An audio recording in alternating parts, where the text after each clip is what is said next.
Hello, everybody. Welcome back to Fertility Fact or Fiction. We are live again, bringing you all of the latest and greatest in infertility for you to understand and learn about. And we are going to be sharing with you some really interesting information on AMH and IUI and whether it's predictive or not, and subgrouping of patients in there as well. And we'll answer all your questions live. So I'm very happy to be back. Thank you for joining us. We always just chit chat for a minute while everybody jumps on board and give everyone a time to grab a tea or a coffee or whatever you're having and join us. So hopefully you've all been safe and well. The pandemic, depending on where you are, is affecting everybody differently. The U.S. was the pariah of the world for the longest time, and now they're doing an incredibly good job of vaccinating everyone. So the rates are going down, whereas in Canada, where we are now back into lockdown, we are not doing a great job. So if you're staying safe, thank God. Hopefully all of you are taking all the precautions that you can. A lot of people have been asking us with the new lockdown if fertility is going to be locked down again, and the answer is no. There will be no fertility lockdown. We should be okay. There should not be any problems with that. When we first locked down and shut down the fertility world in Canada, the decision was not to do that again. So we don't think we're going to be seeing that happen again, even during these lockdowns. And this current lockdown in Ontario is short-lived. It's only for a few weeks. So with some luck, we'll come out of it after that. So in regards to tonight's topic, we are going to be chatting about the value or predictive value of AMH, anti-Müllerian hormone, in terms of outcomes with ovarian stimulation. And these were exclusively in ovulation induction cycles with IUI. So in other words, they were doing shots, and then they were using IUI, and then they were using the AMH level to see if it was predictive or not. Are we all good? Yeah. So with all of that in mind, I'll get right into the study. So this is an upcoming study that will be presented in Fertility and Sterility, which is probably number 2 in the world for fertility journals. Human reproduction is number 1. So they looked in a retrospective study, so they were looking back in time at existing data, and they went from 2007 to 2019. They looked at 1,861 cycles where the patients were getting shots to help promote egg growth, and they had an AMH level. So they took the AMH levels and they broke it down into what we call quartiles, and then they took the quartiles and split it into 3 groups. So there was less than the 25th percentile, 25 up to 75, and then greater than 75. So to give you an idea of what those numbers were, it was 0.7 nanograms per mil or less, which is roughly 5 picomoles per liter. It was between that 5 to 31.4 or 0.7 to 4.4 for the higher end, for the middle end. And then the higher end was obviously above 31.4 or 4.5 nanograms per mil. So 31.5 and above, and 4.4 if you're in the nanograms per mil range. So they used those as the stratification to analyze the data, and then they went back and they took a look at everybody. So who did they include? They included patients that were doing insemination and had a reasonably normal sperm count. So the total sperm count, motile sperm count, had to be over 1 million per mil. So, obviously that's very severe male factor if you're down to 1 million per mil, but that was their definition. And they said that at least one fallopian tube had to be open, obviously. There were, all cycles were done out of one center, which was Mass General Hospital Fertility Center in Boston. And they basically included all of those patients. The ones that were excluded were obviously patients that did not meet those criteria or did not have an AMH available. So there were actually around 5,000 people that qualified, but only 1,861 of them actually had an AMH level at the time. And this is probably because, looking back 13, 14 years ago, it was not as common to do AMH back then. So the first thing that they looked at was the demographics between the groups. So I want to kind of familiarize you with that so you understand where things kind of shook out.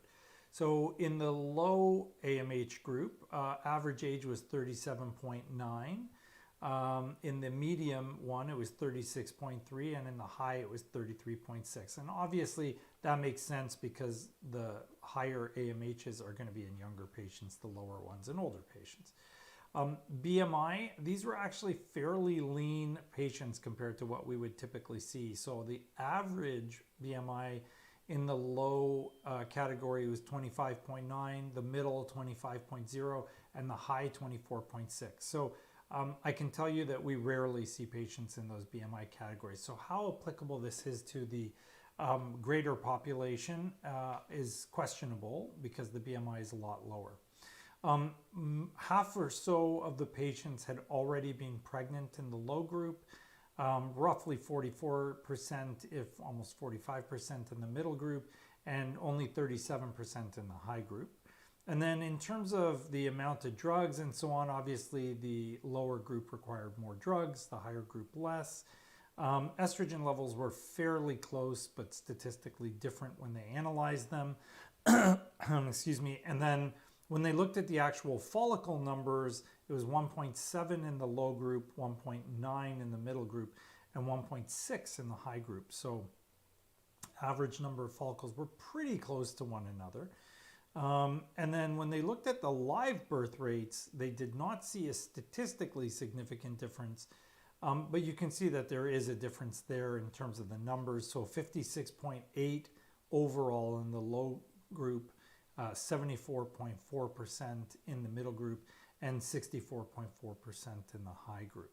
So let's take a look at some of the numbers here. So if you go to figure 1A, you should be seeing what's called a Cox progression model, and or a Kaplan-Meier failure function test. So these basically demonstrate over time what your rates are, and you'll see those steps in the graph there. So in the total population, the patient group that was in the low category had a 14.2% cumulative success rate by the time they got to 6 cycles. So if your AMH is under 5 and you are trying IUI, you can expect that within 6 cycles, you're going to get a 14.2% clinical pregnancy rate. So that's not live birth, it's just clinical pregnancy. Remember that. Some of those will miscarry. Between the moderate to high group, it was anywhere from a low of about 14 all the way out to about 25% roughly. So their average was about 17.4 between those two groups. So, anywhere from a 3 to almost an 11% spread. They then went and looked at just the patients without PCOS.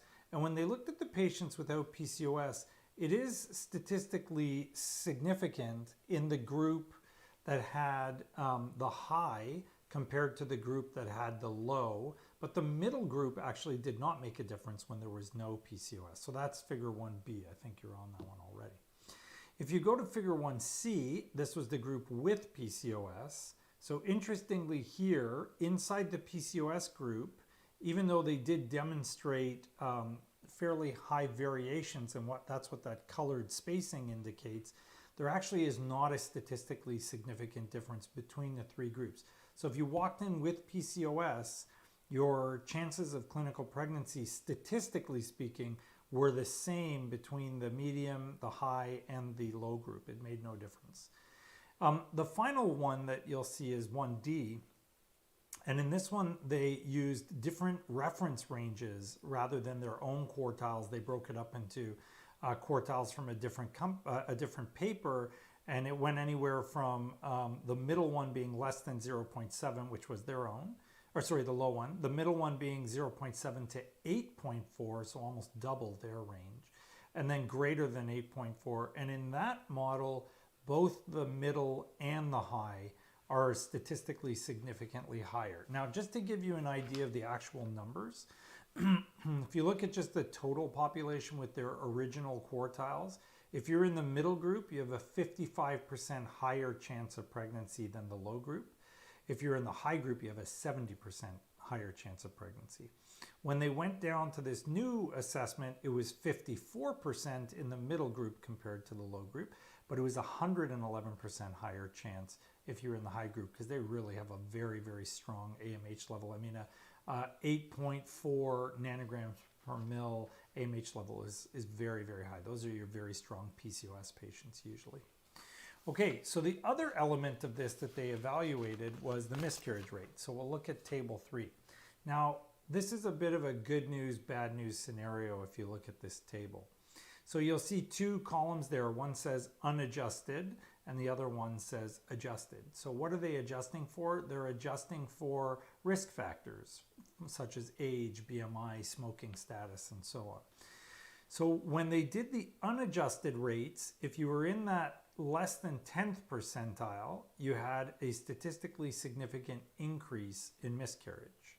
In all the other ones, because the confidence intervals you'll see cross the number 1, so they're going from a decimal to a full number, you can see that none of those are statistically significant, because once you cross 1, there is no relationship. So it didn't show it, but the bad news there is in the unadjusted, meaning uncontrolled for confounding variables or risk factors, they are suggesting that if you're in the low category, you have a higher miscarriage rate. But when they adjusted for those risk factors, it all fell off because there is no significance when it crosses 1. And as you go down through the various group comparisons, none of them maintain significance in either the adjusted or the unadjusted, except for, again, the first one with the first stratification, total population. When they look at their low group, it is a much higher risk, but then again, when they did the adjustment for it, it was not statistically significant. Now, interestingly, when they go into their discussion, they keep saying that there was a higher risk of miscarriage, but statistically, that's actually incorrect. So I have no idea how that got, past the publishers or the guys that evaluate the articles. But the reality is there is no statistically significant increase if you cross that 1 number, because that means that the stats aren't actually valid. It might be a trend, but it's not actually statistically significant. So can you use your AMH to predict success? You can. The AMH level that you determine prior to your IUI cycle can give you an idea of how successful you will be, right down to percentages within 6 months of use, because you've got those numbers like 14, 17, all the way up to 24, 25%. So you can actually predict what your success will be. There's a couple of really important points to take away from this. Number 1, it can take multiple tries of IUI, 6 for example in this study, just to get to a 14% success rate. So people frequently will do IUI and say, why isn't it working? Well, it can take a lot of tries just to get a very low percentage chance overall. So keep in mind that's a cumulative chance of 14% overall when you're trying with the IUI after 6 months. The second thing to know is that your chances are reasonable if you keep at it, because their overall live birth rates were fairly high. So obviously, as these patients went on and on, they did end up having live births. So you got to kind of analyze all of this data carefully, but understand that the AMH can actually be predictive. And this is one of the few studies that has actually demonstrated this, because traditionally no one has been able to show that AMH will predict live birth, but this one actually seems to be predicting at least clinical pregnancy. And while we don't have IVF data that supports that, it's likely coming. And this is, again, a useful tool. Do we measure everything by AMH? No. Does a low AMH mean you cannot get pregnant? No, of course not. Some of these patients are getting pregnant, but it is a useful tool to help us guide you and give you the information you need. So thank you for joining us for Fertility Fact or Fiction. We love doing this segment of the show, and we are happy to have you join us for this. Make sure you like, comment, and subscribe. And if you want to share this with anybody else you know that's struggling, by all means, please share. we're going to take live questions now. So I'll leave it to my trusty social media guy, Tarek. So Tarek, let us know what's going on. All right. So I got a lot going on. All right. So, should those who have PCOS undergo PGT testing during IVF? No. So, well, it depends on your age, but generally speaking, no, because most PCOS patients are fairly young when we're dealing with them. And if they're young, then the chances of needing PGT are minimal.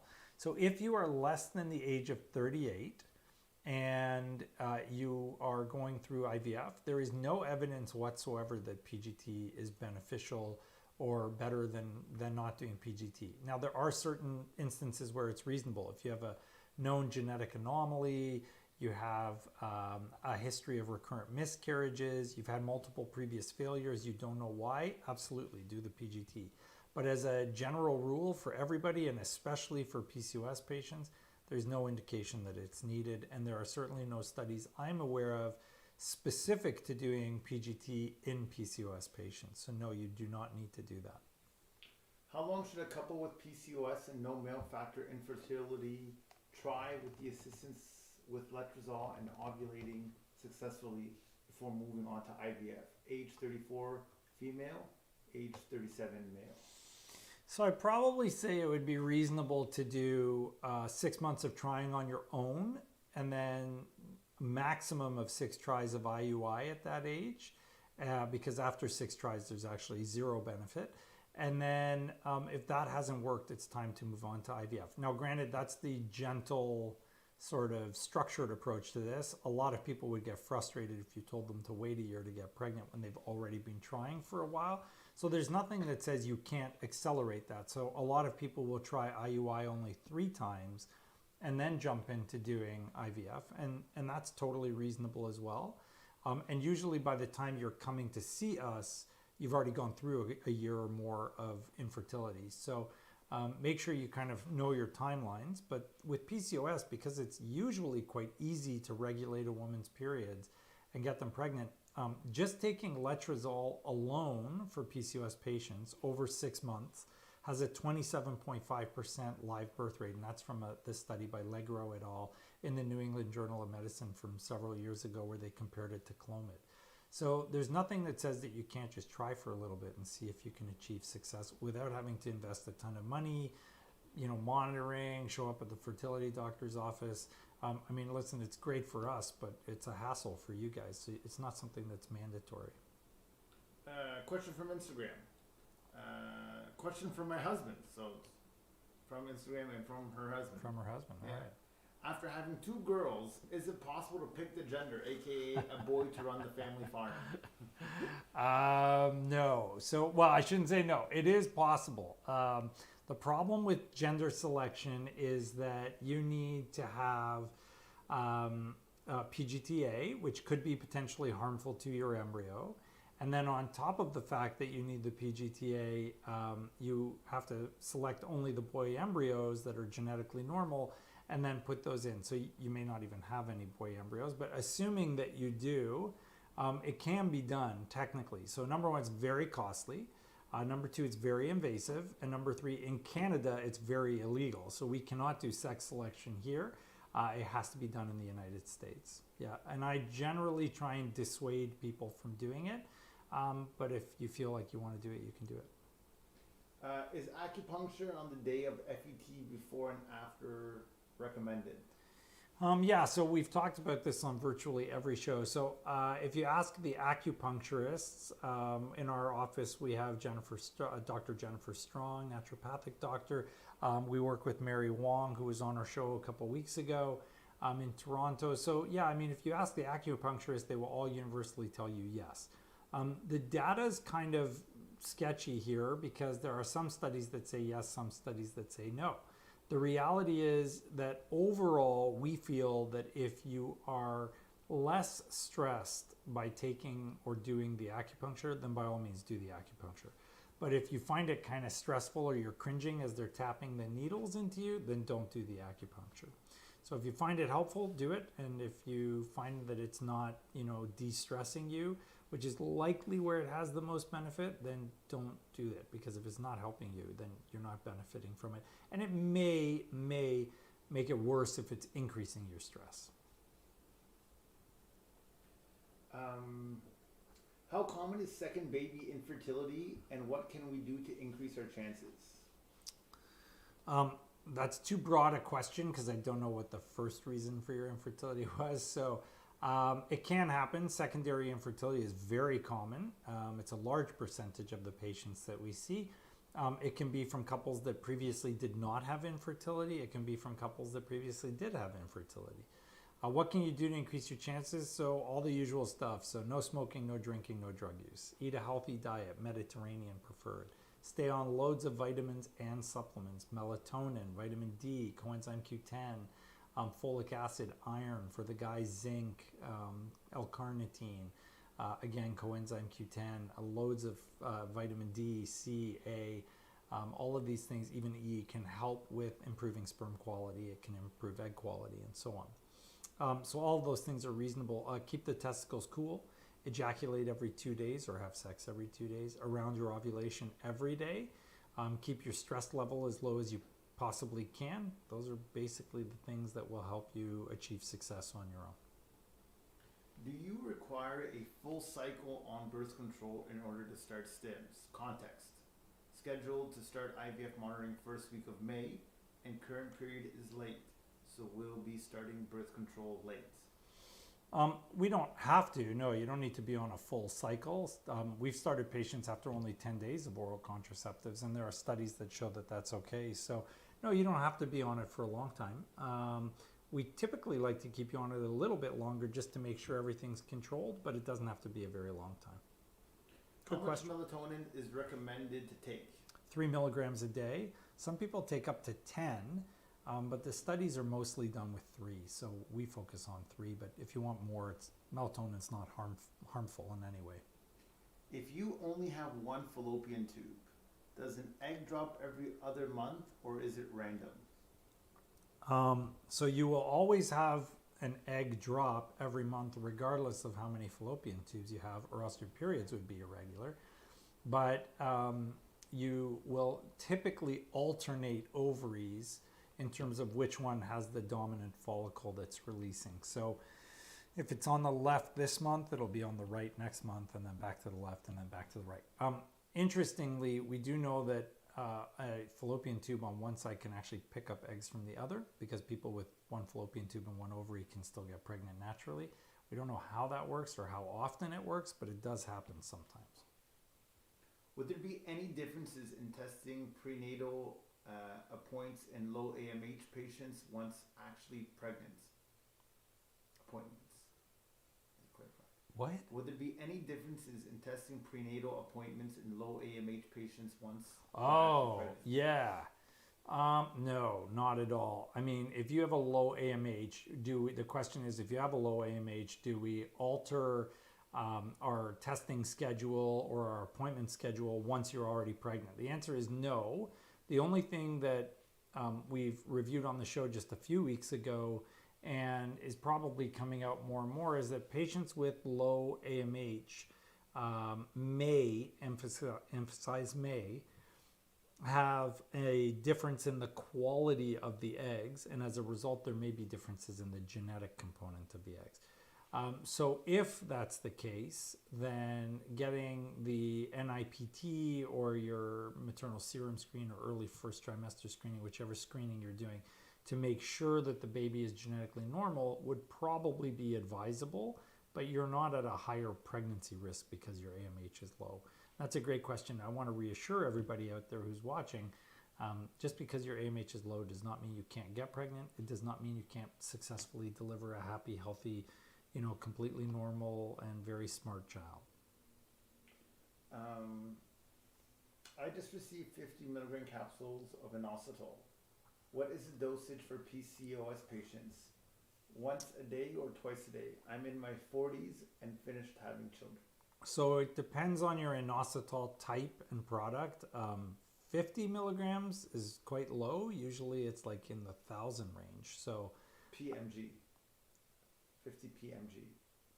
I thought MG, the P was a error? Picomilligrams? I don't know. Yeah, we usually use quite a lot. So just check with your pharmacy where you got it from, because each inositol type is different. Does a day 6 PGT normal blast with an expansion grade of only 3 suggest it might not have enough energy to be successful? No, if it's a expansion grade of 3 by day 6, it's probably not the most robust of embryos. But if it's PGT tested, it's still reasonable and should have a very good yield when you go to try.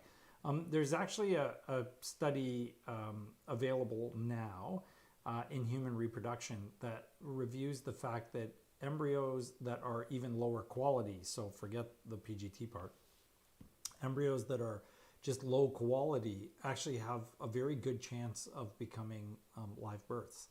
So we don't discard embryos because of their expansion or because of the day that they made it there.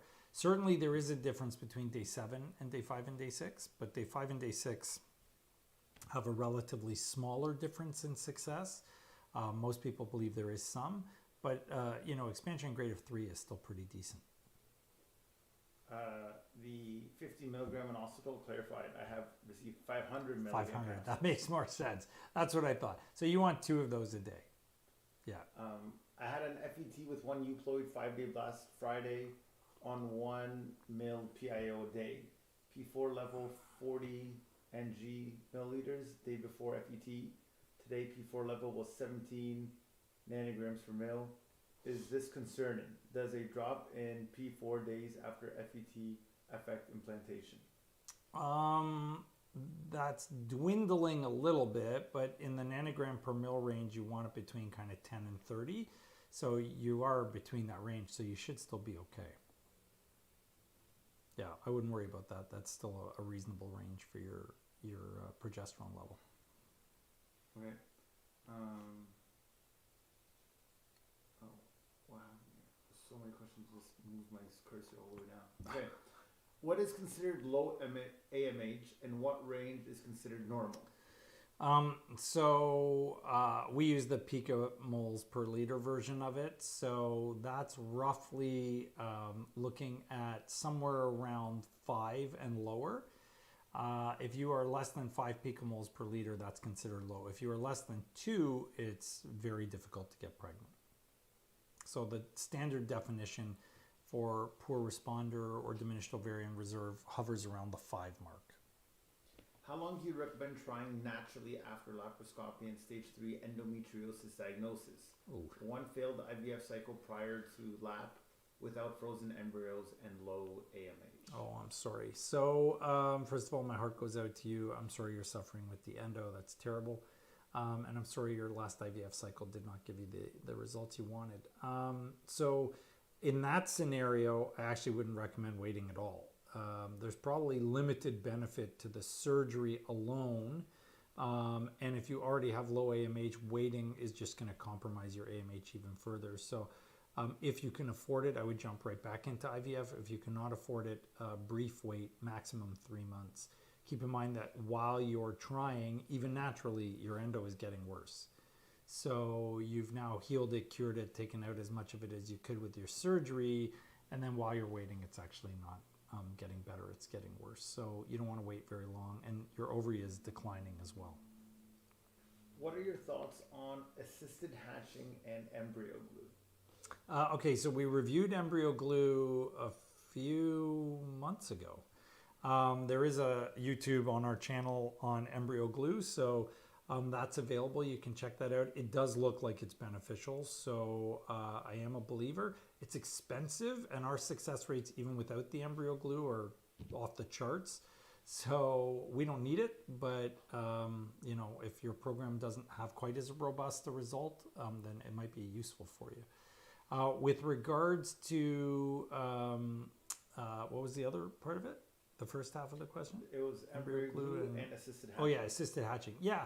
So we are believers in assisted hatching. We do it for a lot of our embryos. Not every single one, but if it's a thick zona around the embryo, or you're worried that it won't hatch, or you want to improve the chances of it, a lot of people will hatch the embryos after they've been thawed to give them that extra little bit of opportunity to come out of the shell and then stick. So we're believers. The data is not really here or there. There are some studies that say it's beneficial. There are some that say it isn't. So it depends on what you read and what you believe, but we use it, and again, we've had phenomenal success here. So I'm a believer. If your partner has low sperm count, should you have sex every day during your fertile window, or will that lower the chance of conceiving? You should have sex every 2 to 3 days the entire month, and then every day around the time of ovulation, because maybe a sperm count's low, but you still want to make sure there's live sperm there all the time. So that has been shown to be the best approach. Hi, Dr. Victory.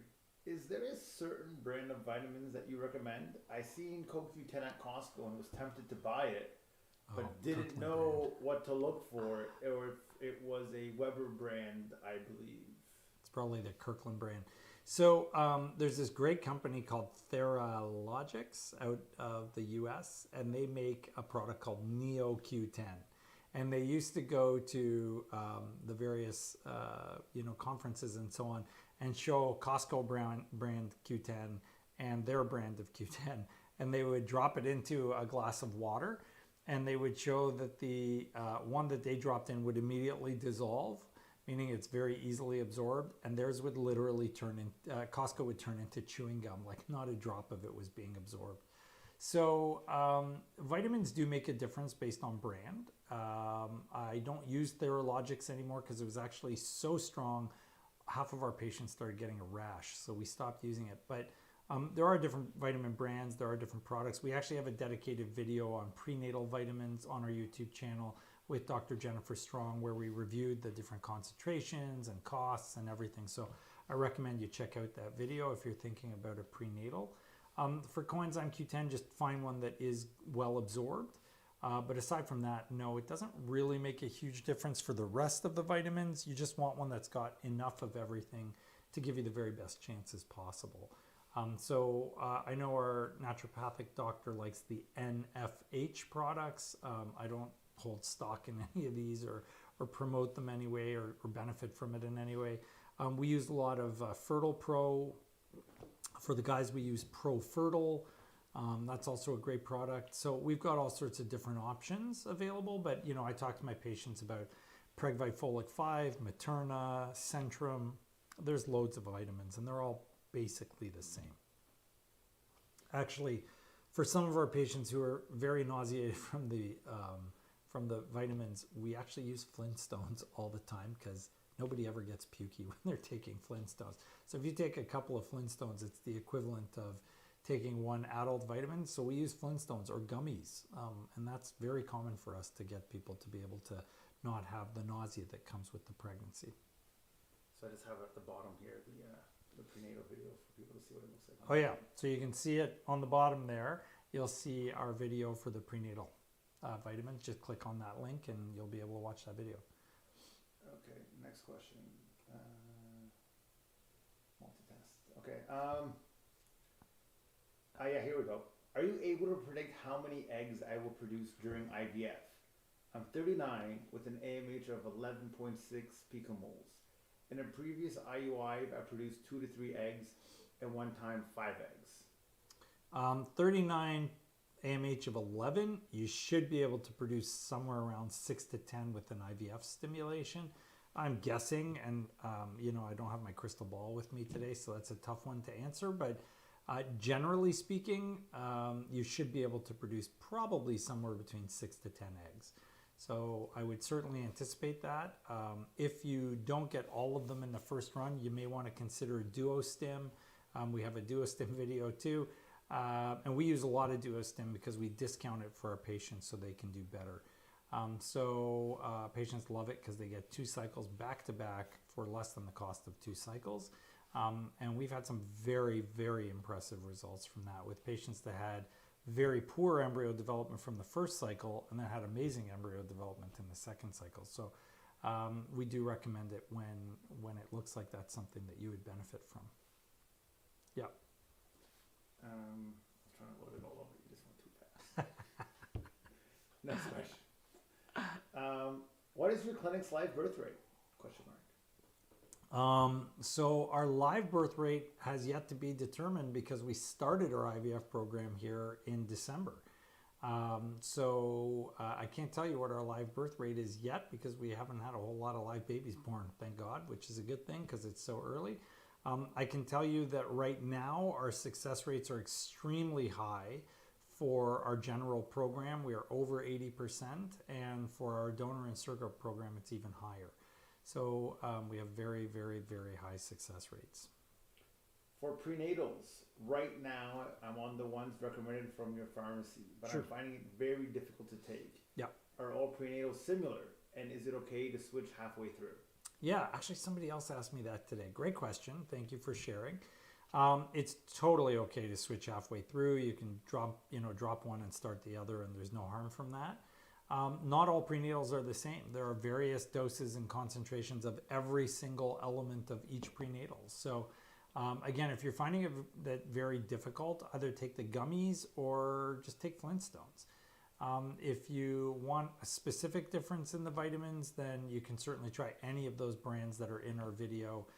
If the link is still there, or if you go back when you watch it before, watch it again later, you'll be able to find that link, and it's on our YouTube channel. You'll see Dr. Jennifer Strong sitting next to me. I think it's called The Good, the Bad, and the Ugly, right? Or the good, the bad, and the prenatal. Yeah, that's right. Yeah, the good, the bad, and the prenatal. So just find that link and click on it. And we spent quite a bit of time. We spent quite a bit of time talking about that. Tarek's putting it back up for you again. So just click on that and go, and make sure you like, comment, and subscribe as always. Yeah.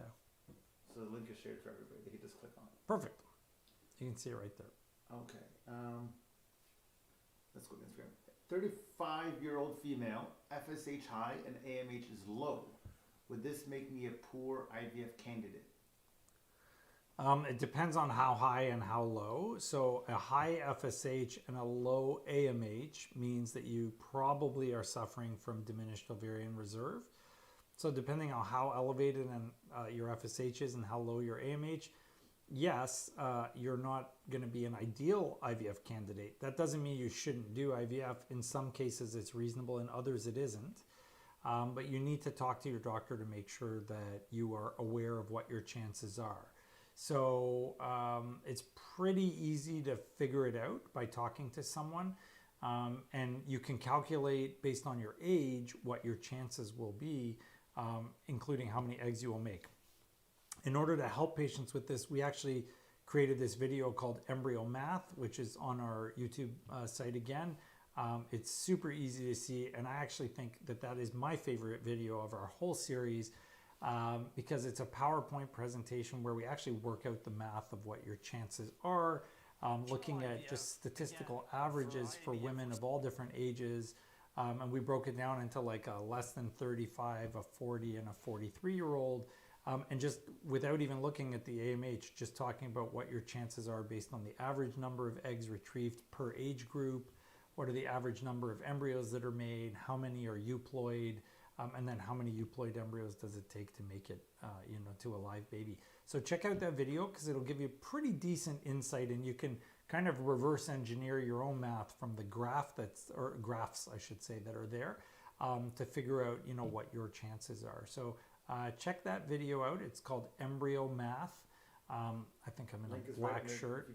The link is right there. Just click that link. It'll take you right to it. It's actually kind of a fun video too. So watch that. How long is that video? About 20 minutes or something? 21 minutes and 27 seconds. So it's a good, valuable 20 minutes. I promise you. We had 22,000 views of that video already. So check that video out because I really think it's instrumental in helping people understand what their chances are. When taking Lupron for endometriosis, before transferring embryos, how often are the injections? So the Lupron recommendations should be done with Lupron and letrozole, and it should be anywhere from 3 to 6 months before you do your IVF embryo transfer. So if you're getting the monthly shot, it would be monthly for 3 times or 6 times. If you're doing the depot shot, it would just be either 1 shot or maximum of 2 shots. Okay. This is really good tea. I know, I love this favorites. tea. How long does genetic testing take on frozen embryos, and do you recommend it? So if you've already so genetic testing generally takes a couple of weeks.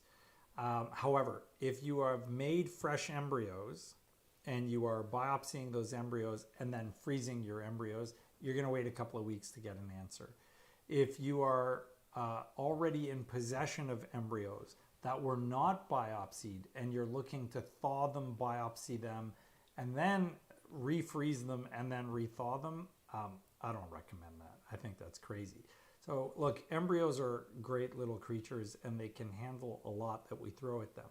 But to be frozen and then thawed and then biopsied, which if you've ever actually watched, is not a gentle process, and then refrozen and then rethawed again, well, I don't recommend that. It is possible. I've had this discussion with my wonderful, wonderful lab director, Dr. Khosravi, and we've talked about it, and she feels that if the embryos are very, very strong to begin with, and you have a lot of them, that it's not unreasonable to consider if there are, very, very clear indications that it needs to be done. But as a general rule, is it safe and should everybody be doing it? No, definitely not.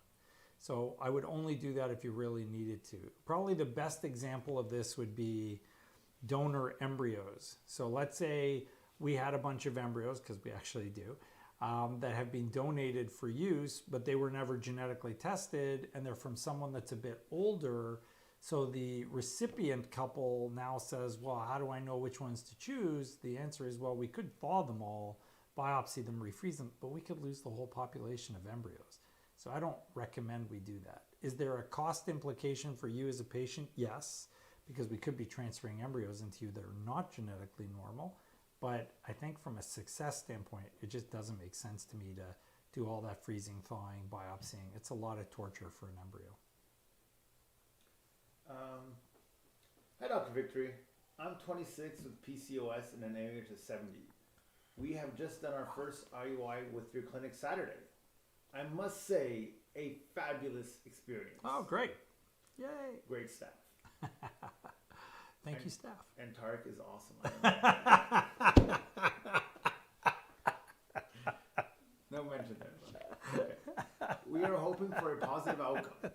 However, we were planning on doing only 3 attempts of IUI. Yeah. However, with that study, 6 tries were used. Yeah. Should we be doing more IUI tries or move on to IVF after these 3 attempts? Yeah, so if you're young like that, okay, so let me back up. First of all, thank you for all the nice words about our clinic, and we really appreciate that. Our team is genuinely amazing, and I love them all.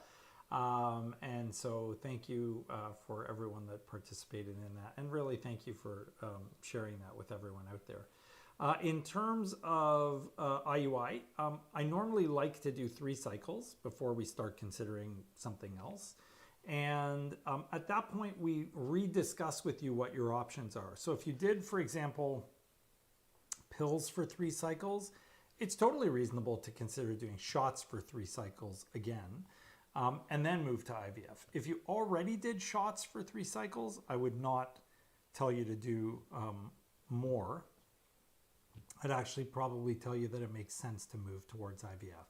So I like the idea of the 6 cycle thing, but if you look at the actual Kaplan-Meier curve or a Cox proportional hazards model, what it'll show you is that the difference after 3 is getting less and less and less. So for example, the difference between the 5th IUI and the 6th IUI is like 1% extra or 2% extra. The difference between 4 and 5 is getting low as well. So there is some stepwise increase, but the majority is achieved in the first 3 cycles. After that, you've got this small percentage of increase in success. So we do like being judicious about how much IUI we do. I don't do it over and over again nonstop. What is the success rates day 3 embryos versus day 5 embryos, especially 6-cell day 3? Also, does all day 5 embryos go to blast, AMH 1.2, picomoles, and she's 40?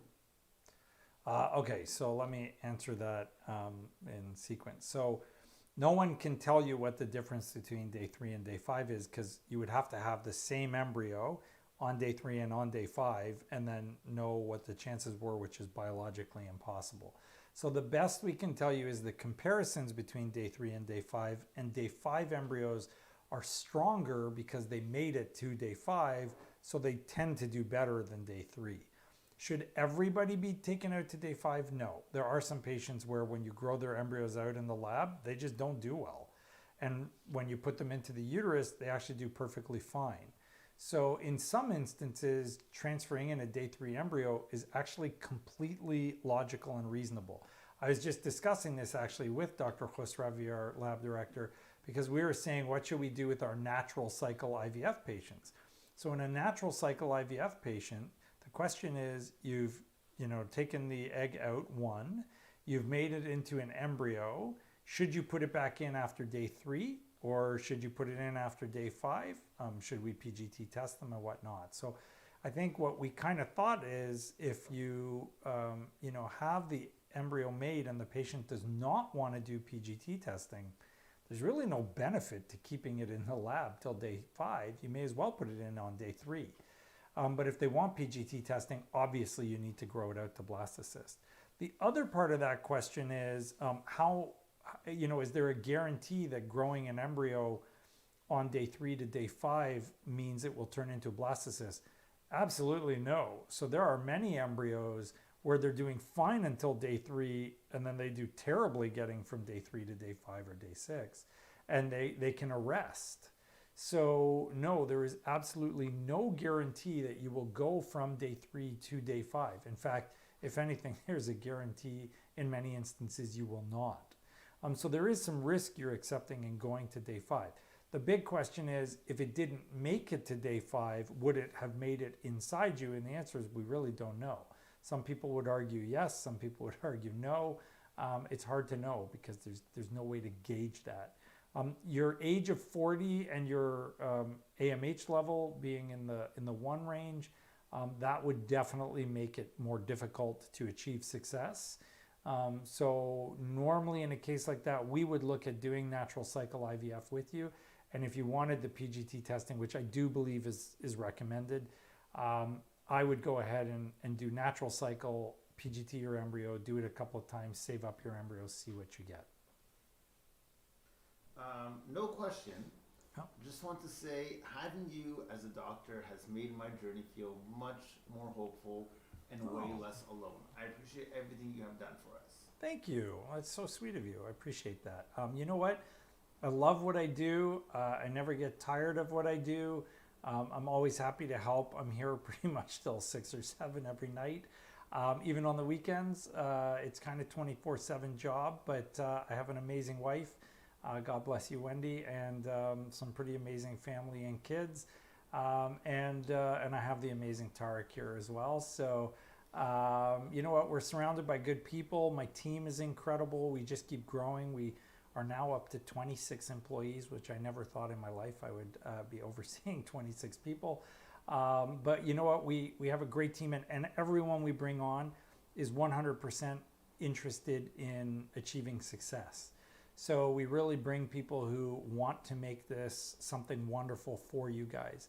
So thank you for acknowledging that, because on behalf of the whole team, we really appreciate it. That's what we do it for. It's to know that we're making it a good journey for you.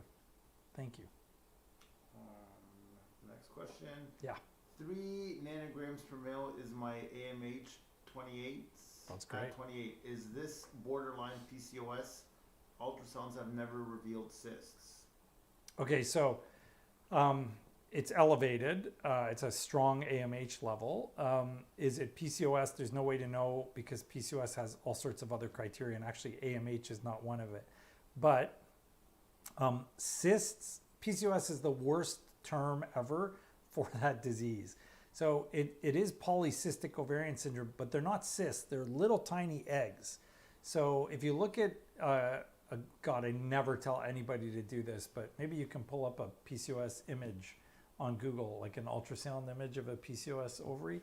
So, PCOS ovaries are ovaries that have most of the eggs around the outer edge on ultrasound, and they're very, very small. They're not big cysts like a 3 centimeter or 4 centimeter, 10 centimeter cyst. They're small, small little eggs. So unless the radiologist even knows what to look for, and frequently if it's not a fertility center, they won't even call it PCOS. They'll call it multifollicular appearance. Like, you got to know what PCOS looks like in order to be able to describe it as PCOS. But if you can see an image of it, you'll see that it definitely is not cysts. It's lots of little eggs. Do we have one there? You got it. Can I take a look?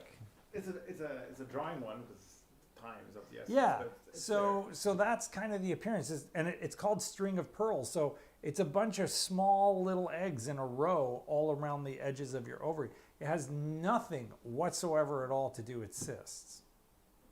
Yeah. Turn my computer around. I totally threw you off, didn't I? All right, here we go. Do you do HCG wash with FET, and how Yeah. long in advance of the FET should you do the wash? So we have another video on HCG wash. So there was a meta-analysis by, God forbid, an Iranian group from, wow, that was like last year sometime, wasn't it? So they demonstrated that there was an improvement in success. Most benefit seen if you did it within 15 minutes of the actual embryo transfer. So yes, we do a 500 unit HCG wash 15 minutes prior to the embryo transfer in patients that have previously failed. Do you still implant a grade C embryo, or would it not be worth implanting? Oh, that's the $1 billion question. So according to this new study that just came out, you should implant it. Because this study actually says that there's no significant difference based on the grades as long as you've got an embryo that made it. I think most other studies would disagree with that one. So this is where we as specialists get stuck, because one study says A and the other study says Z, and it's really hard to understand which one's which. So you got to analyze the quality of the research. But yes, I believe firmly that every embryo should be given a chance if it's there.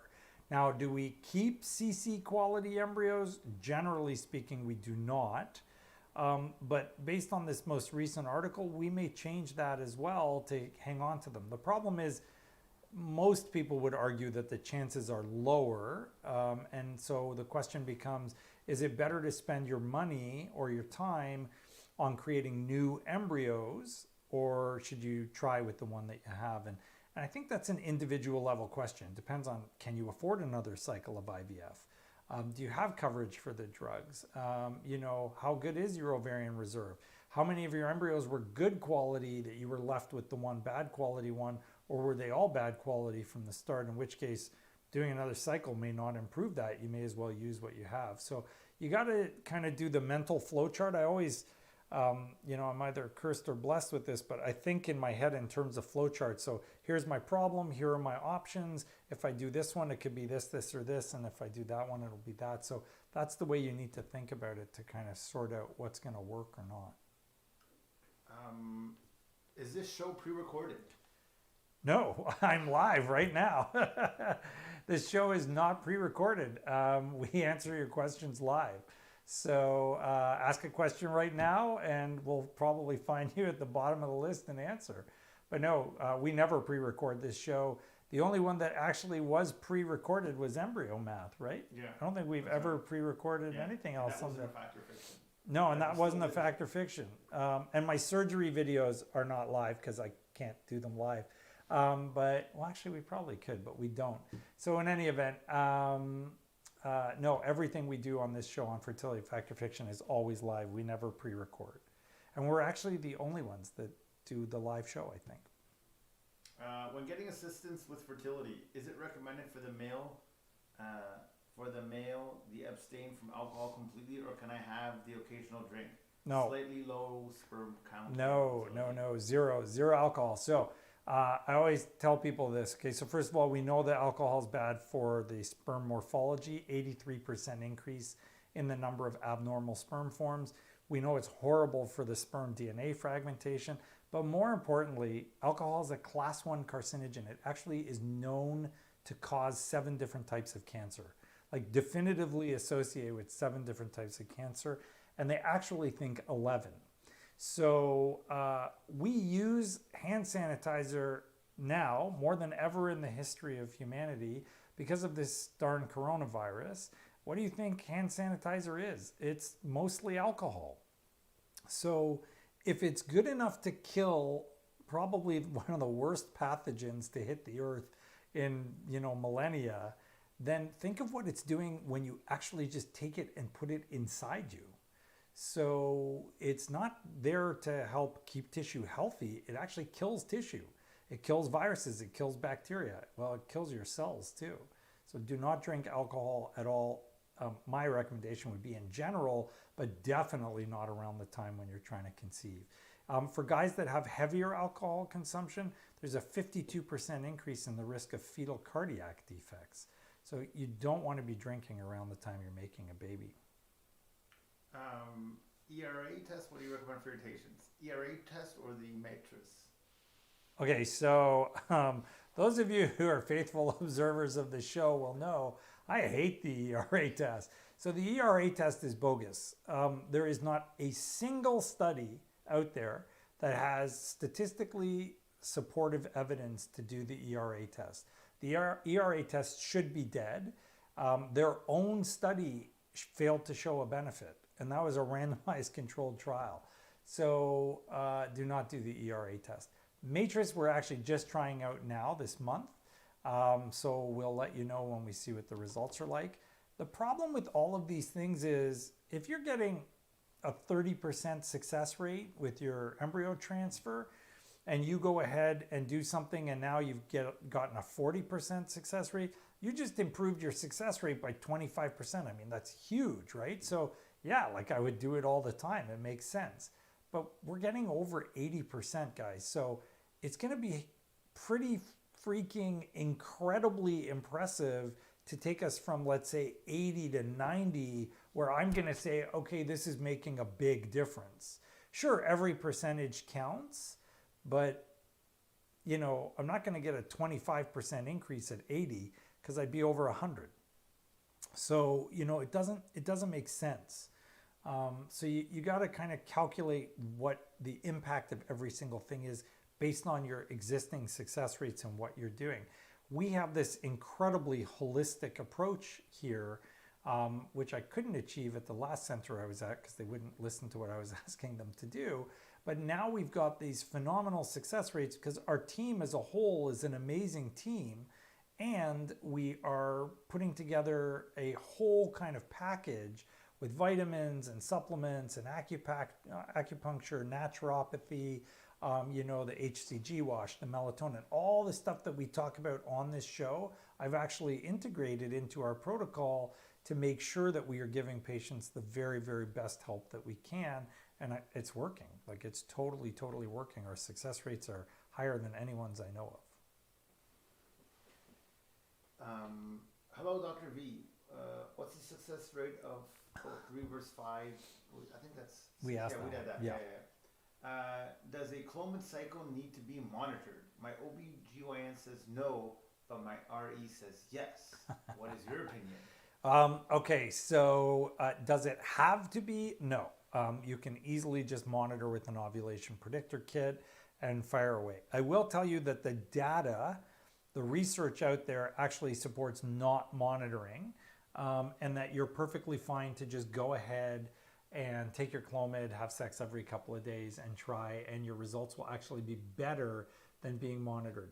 We actually shifted to that in our practice and actually saw the success rates fall. So we've now gone back to monitoring, and month over month our success rates with IUI at the moment have been the highest they've ever been.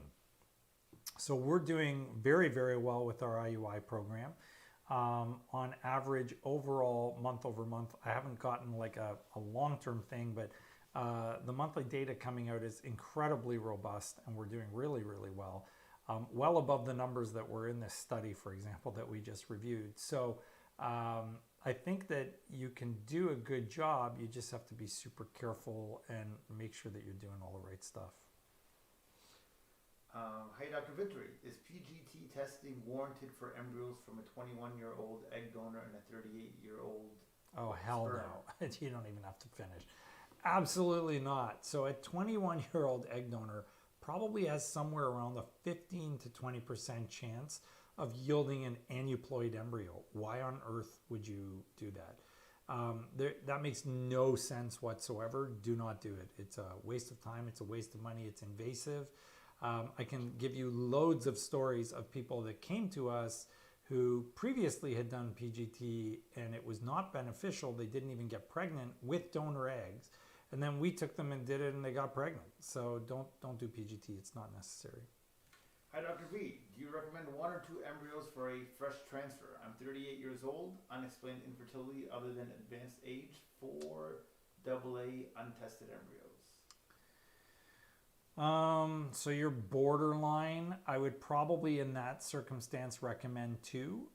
The reason is that at 38, we know that probably about 65% or so, 65% of your embryos will be aneuploid, meaning genetically not normal.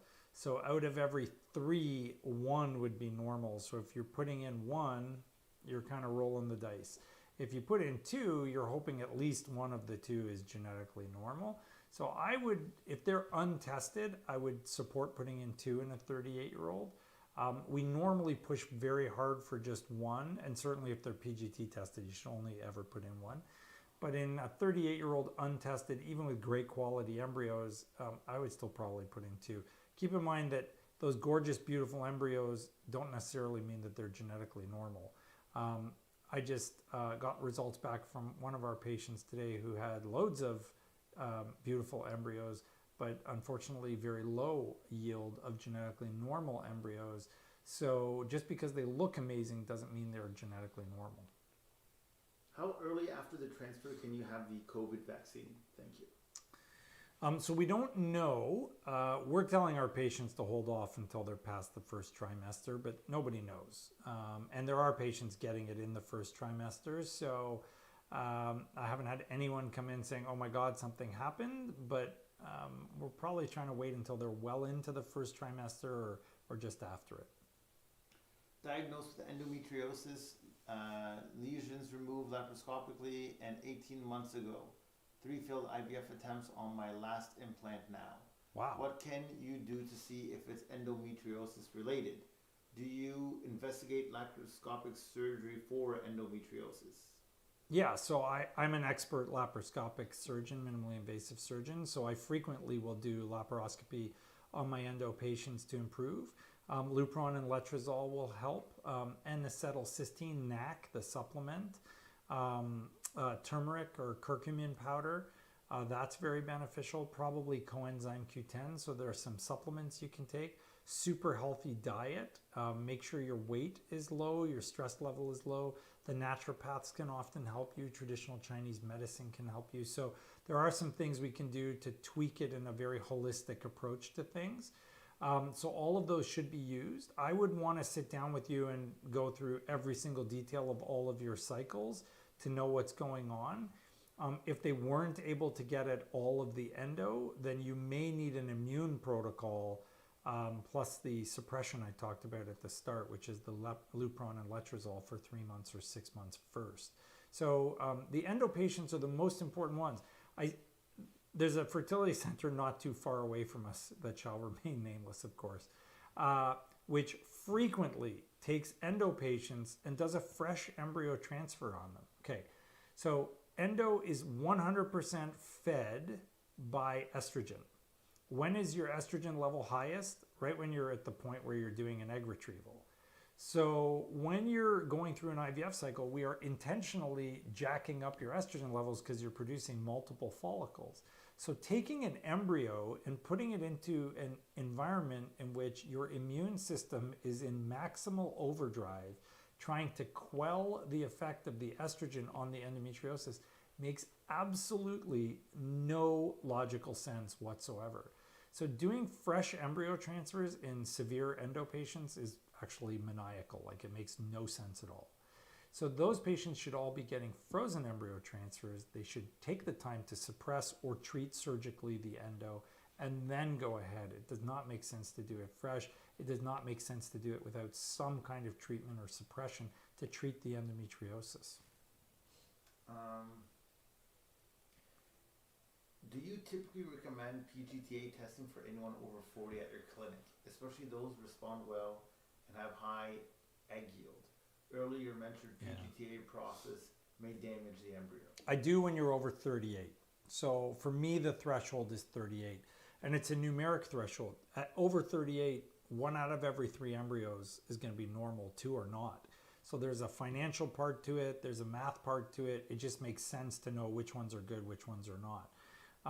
You can get a very startling, impact of age on the genetic normalcy of the embryos. And frequently, even with high embryo yield, you can end up with very low numbers of genetically normal embryos.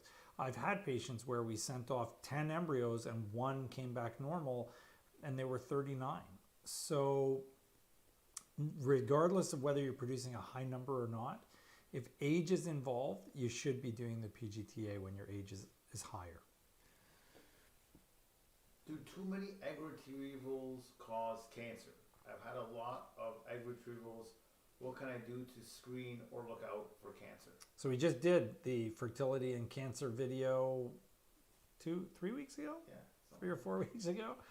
It's on our, it's up on the website, so on the YouTube channel. So check it out. We reviewed whether or not the fertility treatments cause cancer. They don't cause cancer.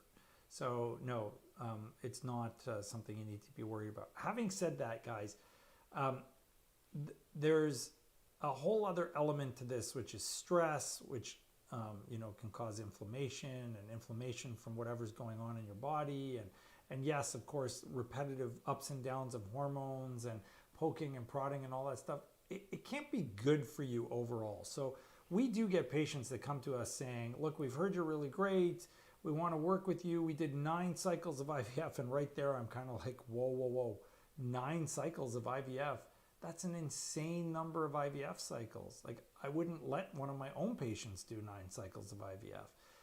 I don't care if it's going to profit us or not. There is no way I'm going to do that to somebody. So sure, if the last center you were with epically missed something or did something wrong, I'm willing to talk to you and see what kind of plan we can come up with. But am I keen to take someone with 9 previous IVF cycles and do it again? No. So it all depends on your history, on what's going on with you, what you've gone through before, and where you're coming from, and what we think we can achieve with you. I think we need one more question. It's a doozy? You got a question here that could be a whole show. Okay. So I'll read it to you. You decide if you do a show or just answer the question. All right. So what do you think about Khloe Kardashian freezing 12 eggs and none of them survived the thaw? It makes me worried my frozen eggs won't work. So we've reviewed frozen eggs before, and I was actually talking with a lovely couple from Australia earlier today, and they had frozen 10 eggs. So you know what? Frozen eggs do not, unfortunately, work as well as the hype. You're not going to get the same percentage of survival from the thaw that you would from a frozen embryo. You don't get the same percentage of fertilization that you will from fresh eggs. You will not get the same level of blastulation, and you will not get the same live birth rates. That doesn't mean it doesn't work, and we do use it when we have to, but I generally try to avoid doing frozen eggs when I can. I'd much prefer to do fresh eggs. Should you be worried about it? No. I mean, unless there's something you can do about it, there's no benefit from worrying about it. But I would not, necessarily also put all my faith in it, because if you do have an alternative, it's something you should explore. There was a Spanish study that was supposed to come out, but I never saw it, from IVI, that said that you need a minimum of 15 eggs to just achieve 1 live pregnancy when you're at the age of 35. So it's complicated. You need a lot of eggs to achieve success. I know I spoke to one patient months ago who was at another center near Toronto, where they allowed her at 42 to freeze her eggs, and she had 7. You need like close to 60 eggs at the age of 42 in order to achieve 1 live birth, frozen eggs. So that kind of thing drives me crazy because it's unethical, it's immoral. As far as I'm concerned, it should be illegal. So, freezing someone's eggs at that stage, unless they're absolutely desperate and there's no other alternative for them, and you've had that discussion, it just doesn't make sense. I have frozen eggs for people at that stage, but only after they've absolutely said there is no way they will take anything else. They will not accept donor. They will not accept, making embryos with an anonymous sperm donor. There's no other option for them. Okay, you have to because there's no other choice. But in any other circumstance, you got to be really careful with egg freezing because it's a lot of hype and it doesn't work that well. Shall we wind it up, or is there one more goodie? One more. Okay. Do you offer bioidentical progesterone? Yeah, so bioidentical progesterone is actually prometrium. Prometrium is micronized progesterone, so it is bioidentical.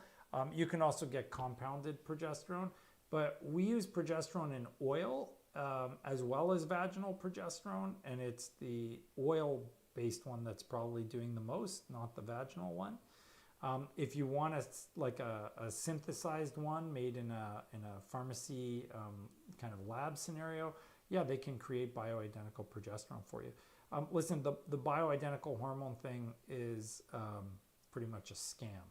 There is not one study anywhere that has ever shown in any population, menopausal or fertility, that the bioidentical hormones are better, safer, non-cancer causing, non-blood clot causing, or anything else for that matter compared to the synthetics. So I'm not promoting the synthetics at all. But I'm also not a promoter of the bioidenticals. It has no known benefit whatsoever. And that whole concept that you're getting the right amount of estriol and estradiol and estrone is complete nonsense, because the second it gets into your body converts it into what it needs in terms of that balance. So it doesn't matter how much of what you take in. It's not like it stays at that level in your body. Your body takes it and says, oh, I just got 20% estrone, I only need 10. It takes the estrone and it converts it into estriol or estradiol, which it can do. So that whole idea that bioidentical is accurate is not. The other part, and I'll just mention this quickly, this is less fertility, it's more menopausal women. But if you're a menopausal woman taking hormone replacement therapy or thinking about it, and you've gone to somewhere where they're telling you to do the saliva test to measure your salivary hormone concentrations, that is absolutely useless. Do not bother with that. There is no value to doing those salivary tests. They are wildly inaccurate and have no reflection of anything meaningful whatsoever. Okay, so save your money. Thank you for joining us on the show. That felt like a great show, so thank you. I hope you guys enjoyed it. Please let us know if you did. So thumbs up. You're good. And lots of love to everybody. Make sure you tell us if there's anything else we can do for you, and we're always prepared to help you guys out. Subscribe, and if you know followers that want to see us on Instagram, tell them to follow us there too. Take care, guys.